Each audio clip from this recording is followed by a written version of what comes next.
Okey, aku salah seorang peminat ataupun fan yang tonton channel podcast YouTube iaitu Sembang Serap.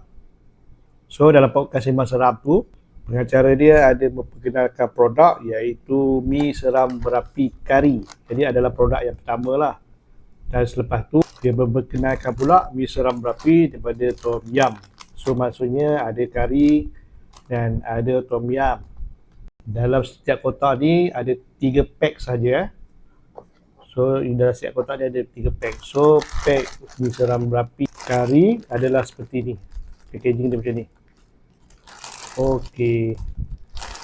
Dan mi seram berapi untuk Tom Yum pula packaging dia macam ni. So aku dah rasa dua-dua. Untuk orang yang suka makan mi seram berapi ataupun rasa pedas kan, orang boleh cuba dua-dua ni. Aku dah suka dah. Dah cuba dah dua-dua dan dua-dua bagi aku, untuk orang yang tak tahan pedas, bagi aku dia agak pedas lah. Bagi orang yang mungkin tahan pedas, mungkin rasanya biasa-biasa je. Tapi berkenaan sedap ke tak, ianya subjektif. Cuma aku boleh bagi markah 8/10 untuk kari dan Tom Yum pun 8/10. Aku suka, cuma untuk aku agak pedas. Bagi korang yang tahan pedas, korang boleh cuba. So pada korang yang minat untuk cuba mi seram berapi macam ni, sama ada kari ataupun Tom Yum, sila klik link yang diberikan. Okay, bye.